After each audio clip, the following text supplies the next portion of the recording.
This video was brought to you by Raycon. Recently, George Lucas came under fire. Not literally, he's okay. He's bunkered down in his billionaire's mansion. Are you sure? Should we send him letters of support or nice tweets or anything? I think he's a man who's on Twitter. Should we send him cash? If we need to see him, we'll just visit him at that Adelaide food court that he's always at. Oh, okay, that's a relief. Okay, good. Anyways, he came under fire because a change that was revealed in the original Star Wars came up on Disney Plus, and that being when Greedo is about to shoot Han and vice versa, he says, McClunky.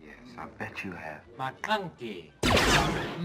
That is a scene which has been tampered with multiple times over the decades. Yes. We're not going to get into it. It's a thing that people don't seem to enjoy. To me, it's past the point of being angry, and it's just change it again and again forever. It's mystifying, isn't it? It really is. It's like a point in time that is forever in flux. Yeah. You can't look at it directly with a naked eye. You get sucked into it. Though my favorite thing about that scene is, on some of the versions, and maybe it's taken out by now, but you can pause it just before Greedo explodes, and it's the shittiest looking puppet like you've ever seen. Oh, really? It's Okay, incredible. yeah. Anyway, we're not here to talk about that, because I want to talk about, controversially perhaps, some of the good changes that George Lucas has made to the Star Wars films. Number one, he added the word McClunky. Look, I genuinely think they should make these available as they originally were. Oh, absolutely. But at the same time, I think there are some additions that are like, this isn't the worst thing that we've ever seen, you know? Yeah, for sure. Anyway, here's the first one I got. In Return of the Jedi, Anakin Skywalker has big, bushy eyebrows. Oh, yes. For the re-release, He says he McClunky. says McClunky. And his eyebrows go where they waggle up and down. They've taken them off. That's amazing. Yeah, they've added a bit more scarring. Apparently, they've tweaked it slightly to make him look more like Hayden Christensen? Okay, right. But the eyebrows would have gone Yeah. along with the hair when he was lit on fire. I want to say, to be clear, coward's move, a real boss move, would be to add gigantic eyebrows to Hayden Christensen in all the other Star Wars movies. So these little continuity changes, I don't think they affect the flow of the story necessarily. No, but I mean, if you are a big hardcore fan of one particular movie, it's going to throw you out. Oh, I reckon, 100%. Yeah. What about this then? When they redid The Empire Strikes Back, a lot of the original special effects for Star Wars, they've got the black line around the ships as they're composited in. But in the new version, the black line contains the word McClunky. That's right. Zips around. Just once, just all the way All the way around. around, Yeah. like a little roller coaster. Yes. But the black line, though, that was before digital technology, obviously. Yeah, and that's right. something you can hide in space because it's on a black background. Right. For the Battle of Hoth, it's not as easy to hide because you're on a white background, so it's either quite visible or there's some Right. transparency to the ship to kind of get rid of that. And you're saying on the new versions they got rid of that They because they cleaned just up all that. CGI'd it all Yeah. out. There's Okay, even a right. moment with the Rancor in Return of the Jedi where they take like the edge off it as well when it's kind of approaching Luke. And again, I think the little things that it's tiny little tweaks that you probably wouldn't really notice necessarily, Yeah. but that would be how I'd imagine you perceived it when you first saw that movie. Oh, just seamless and flawless. Yeah. Yeah, because your memory of these movies, they are flawless. Yes. You know, in a way. I guess you're right. But I think a lot of people also like the idea that they're like these 1950s serials. Yeah, And totally. everything does look a bit silly. Yeah. And kind of dumb. What about this Biggs Darklighter? You familiar with that character? Luke's best friend. Well, I mean, I haven't seen him in a few years, but I do remember the character McClunky. Is that who you're talking about? No, that's a different Luke's best character. friend? No, that's Luke's best friend, McClunky. A scene was added back into A New Hope where they reunite with each other before they take off to blow up the Death Star. I think I read that in the junior novelization. Oh, there you go. Yeah. Well, because there was also a scene earlier on where Luke runs into his friends. This is a deleted scene they haven't put back, and he catches up with Biggs, and he's like, I love being Biggs Darklighter. McClunky, he says. Oh, yeah, nice. But then also, it kind of adds a bit of weight to the narrative because when Biggs dies, it's like you see that catch-up happen. Yeah, for sure. So right. that's another inclusion that I'm like, that's okay, I don't mind that. As opposed to like the Jabba the Hutt scene that's re-included. What do you think it was taken out originally? Just cut Just for for time? time? Have they ever changed the scene when at the end of Star Wars A New Hope, Luke gets out of the X-Wing and he sees Leia and he says, Carrie? That's a really good question. yeah. I don't know if they have changed that. Because I wonder if they were to change that name, what would they change it to? I don't know. No, I don't know either. Probably Princess Leia. Probably, Her I would character's imagine, name. Yeah. Now, we've done Star Wars commentaries for all of the films, right? I remember at the time when we did Empire Strikes Back, we did it on one of the newer versions. And when they arrive at Cloud City, they jazz it all up. So you kind of see him whiz through the city. And then also when you're in the actual city, they open it up by putting in windows and balconies. So they're not just running past a white wall. You see Cloud City. Oh, of and course, it kind of yeah. adds to like the expansive nature. And I remember you saying at the time, good McClunky, this looks better than what was originally in the films. Is that something you still McClunky by? McClunky. Yeah. Oh, by that I mean I can't remember. Yeah, right. But I think you're right. Well, you're right. You think Thank you're you. right. I'm off. Yeah. If there's one thing I stand by, that it's I think I'm right most of the time. Do you love big explosions? Yeah. Do you love big Death Star explosions? Yeah. Well, a lot of the explosions in the Star Wars movies have been made bigger explosions. Wow. Remember when the first Death Star explodes? It's kind of a bit kind of like, it's fine. It's Yeah. like a 1970s effect. It's a you little know? McClunky. It's a little McClunky. These days. Like it explodes and there's like debris and there's like a big ring that comes off it. Oh, yeah.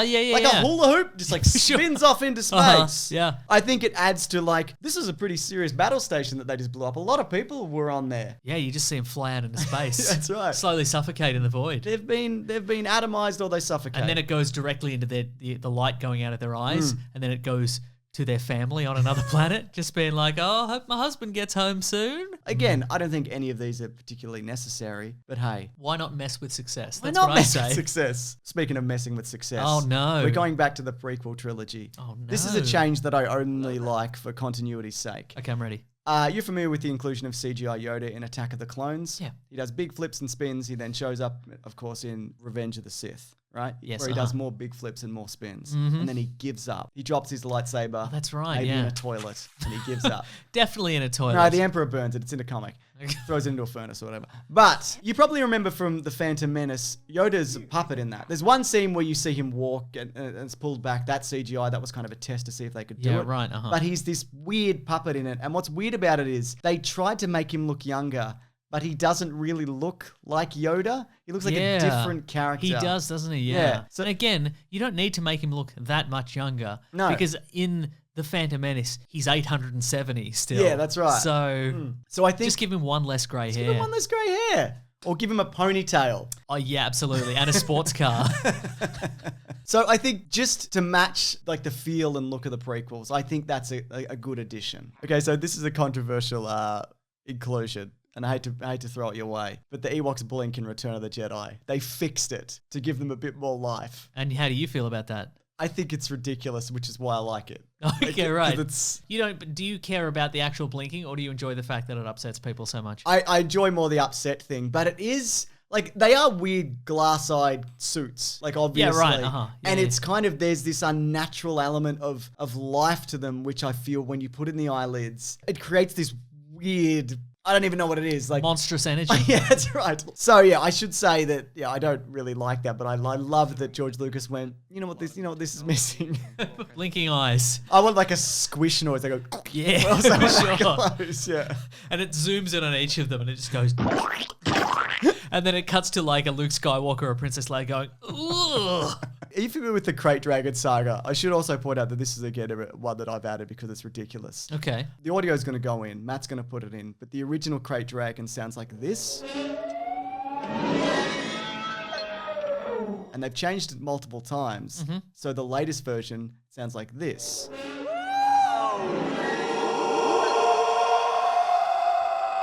Oh, sure. Like a character on How Are You Being Served? Exactly. Just a big ooh. Ooh, Vicar. It's not better. Again, it's one of those things that I love, but it's not for the reasons that. Yeah, it's right. not for all the right reasons. It's like Yeah. those rocks in front of R2-D2 in that scene, Yeah. because it's like, well, now they can't see him because he's obscured. Okay, so here's some ones that some people consider great additions, but I'm not quite so sure. Okay, I'm ready. I'm going to throw these your way. They changed the Emperor from The Empire Strikes Back. They reshot it with Ian McDiarmid. Yeah, right. To okay. match it up with the Emperor that appears in Return of the Jedi. I see, But I right. feel the makeup looks too reminiscent of Revenge of the Sith because that is definitely when they shot that.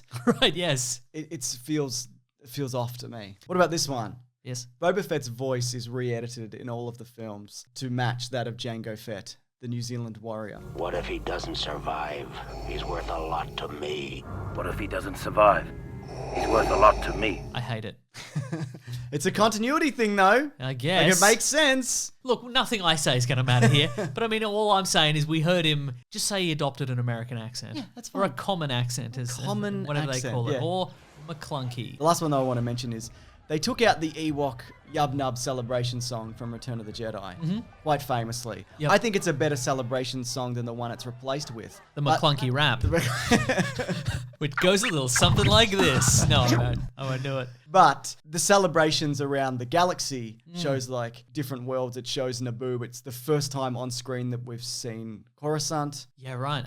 I don't The mind. Sydney Opera House. The Sydney Opera House gets a look in. There's a big crashed Death Star in front of it. Yeah. I think it does add to the expanse of the galaxy. Yeah, That what's right. happened here is kind of, it doesn't just affect like a few people. It's, people are celebrating the world over, even on planets you've never seen before or whatever. Anyways, are any of these, should George Lucas be able to, should he have tampered with them at all? Who's to say? But this is what I think. Yes, I'm ready. First of all, leave a comment if you think any of the changes are good or bad, whatever. Do whatever you want. But I think Disney should give George Lucas the right to keep making his own versions of Star My Wars. goodness, yes. Just forever. Wait, does he get... I was going to say, does he get his own budget? But he has billions of dollars. Yeah. But I say he's only allowed to do stuff in his garage. Fair. He can do all the audio dubbing himself.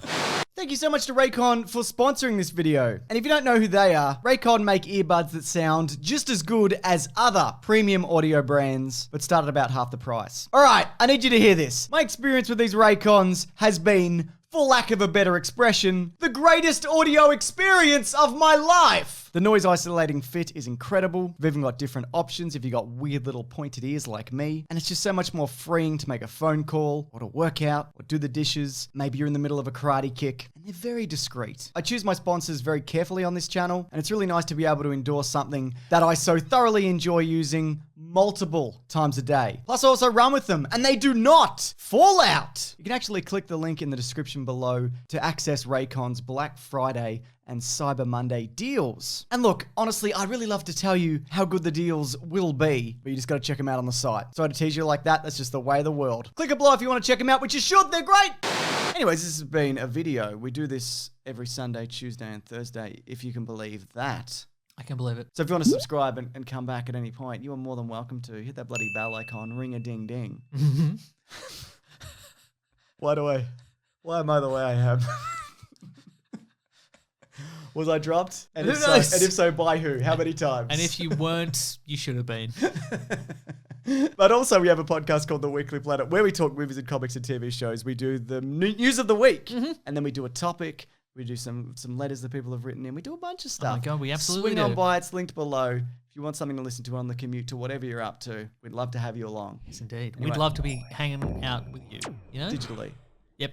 Never approach us in real life. Never ever. I've been dropped. I'm not right. That's right. Yeah, I'm easily startled. Anyways, I'm at Mr. Sunday Movies on Twitter. I'm at Wikipedia Brown on Twitter. Thanks for watching. Grab that gem, you guys, or as I say these days, McClunky. McClunky.